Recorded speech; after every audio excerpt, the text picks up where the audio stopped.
Bonjour, donc mes chers élèves du deuxième bac, option SVT, PC Agronomie et Sciences Maths. Je continue donc mes séries de vidéos. Alors, mes séries de vidéos sur le renforcement des sciences de la vie et de la terre au niveau des lycées, avec l'hérédité humaine pour le deuxième bac SVT et Sciences Maths. Je continue avec ce qu'on appelle, donc on va parler des anomalies chromosomiques, les anomalies choroidales cypriens. Alors la définition d'une anomalie chromosomique, c'est une modification du nombre de chromosomes ou de la structure de ces chromosomes. Alors on va entamer donc les anomalies liées au nombre de chromosomes ici, d'accord? Alors on sait que chez l'espèce humaine, le karyotype comporte 46 chromosomes, c'est-à-dire la formule chromosomique de Z est égale à 46. Si un karyotype contient un chromosome en moins, alors ici en moins, hein, en moins, c'est-à-dire 45, ou un chromosome en plus, sur plus, donc c'est-à-dire 45 chromosomes, on parle d'anomalie ou d'aberration, voilà, le sens aberration du nombre. Cette anomalie peut se produire au niveau des autosomes, c'est-à-dire les chromosomes non sexuels, ou au niveau des gonosomes, c'est-à-dire les chromosomes sexuels. Alors, on va parler lorsque le nombre d'autosomes change. L'exemple qu'on va prendre ici, c'est une maladie, ou bien ce qu'on appelle la trisomie 21, ou bien le syndrome de Down. Donc voilà, le karyotype vous présente le karyotype d'un individu mâle atteint de ce syndrome. Alors, on voit donc que la paire 22 est ajoutée, on a donc un chromosome surnuméraire, un troisième chromosome surnuméraire est ajouté à la paire 21.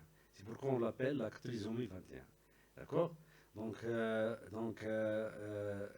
La trisomie 21 au syndrome de Down est une anomalie.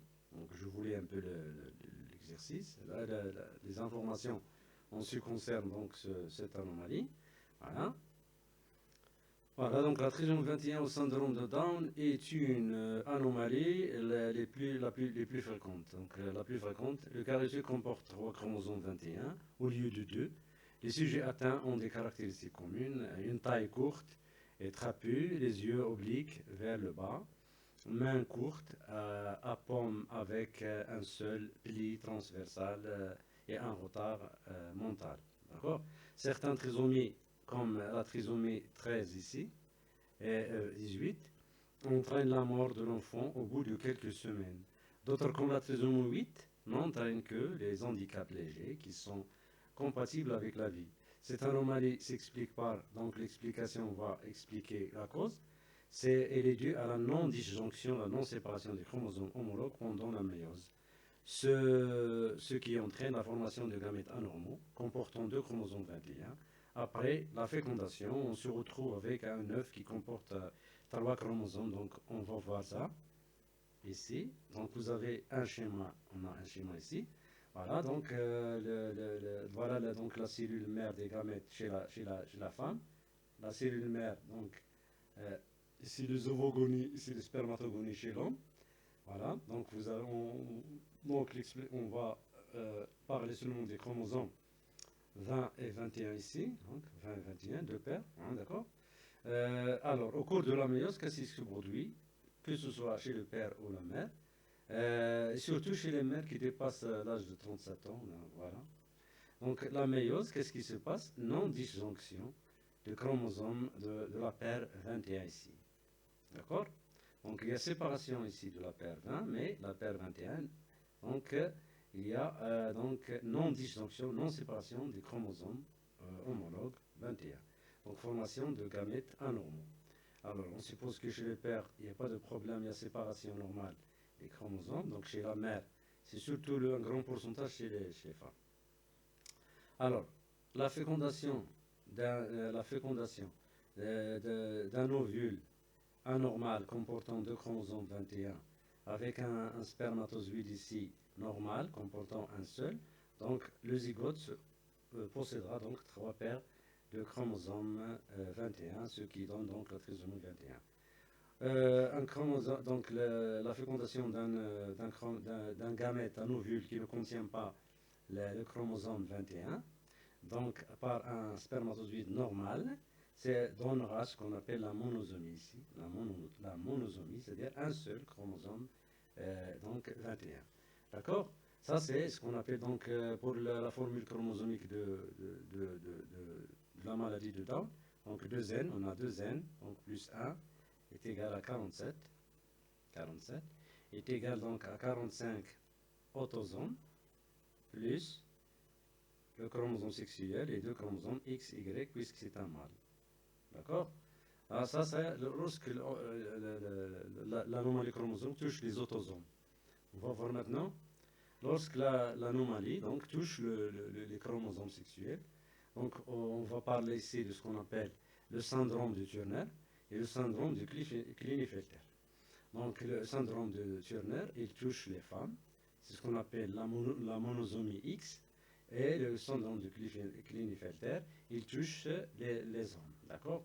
Donc on peut écrire la formule chromosomique d'une femme atteinte de syndrome de Turner, 2n-1 donc, est égal à 45.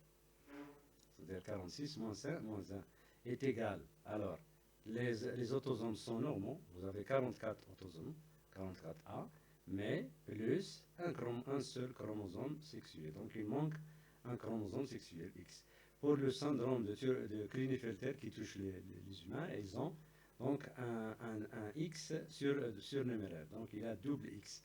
Donc on peut écrire 2N plus 1, la formule chromosomique est égale à 47, est égale à 44 autosomes ici, donc 1 jusqu'à 22 avec 44 autosomes, plus X, X, Y. Alors la cause de la maladie, c'est toujours la non-disjonction des chromosomes sexuels chez l'un des parents. Alors chez la mère par exemple ici, vous avez XX, c'est chez le père, le spermatogonide donc contient XY.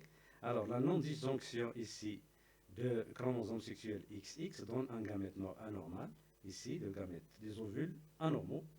Et on suppose que chez le père, par exemple, il n'y a pas d'anomalie, donc il y a séparation de X et XY ici, d'accord?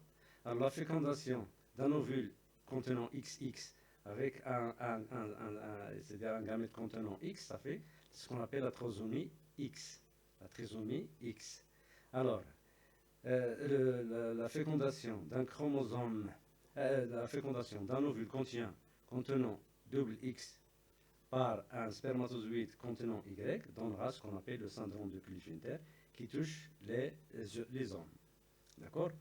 Alors, la fécondation d'un ovule qui ne contient pas de chromosome sexuel vide par un chromosome, donc, par un spermatozoïde contenant le X ici, donnera ce qu'on appelle le syndrome de Turner. Voilà les deux syndromes donc, dont j'ai parlé donc, ici, qui touchent les humains. D'accord? Je vous relis ici. Les anomalies, donc les chromosomes sexuels, lorsque l'anomalie touche le nombre de chromosomes sexuels, les anomalies les plus fréquentes sont le syndrome de Turner, ici, et le syndrome de Klinefelter. Le syndrome de Turner affecte les sujets féminins qui restent de petite taille, ils sont stériles et les caractères sexuels secondaires ne se développent pas. Le karyotype de ces jeunes, de ce sujet montre 45 chromosomes. Donc 2n-1 est égal à moins 1 ici, est égal à 44 plus x0 est égal à 45. D'accord? Donc 2n moins 1 ici. D'accord? Donc la fréquence de cette maladie, c'est 0,04%. Le syndrome de Klinefelter des individus masculins qui présentent à la fois les caractères sexuels secondaires masculins, grande taille, épaules larges, et féminins, hanches larges, léger développement des seins. Et ils sont stériles avec de petits testicules et un sperme dépourvu de spermatozoïdes, la zoospermie. Le karyotype de ces sujets montre 47 chromosomes avec 44 autosomes et 3 chromosomes sexuels XY. J'ai déjà donc 2N plus 1, la formule plus 1. C'est déjà écrit ici. Plus 1, donc plus 1 ici. D'accord? Est égal à 44 autosomes plus XY. Donc voilà la formule chromosomique. Ces anomalies sont également dues à la non-disjonction, j'ai déjà expliqué, des chromosomes sexuels pendant la méiose.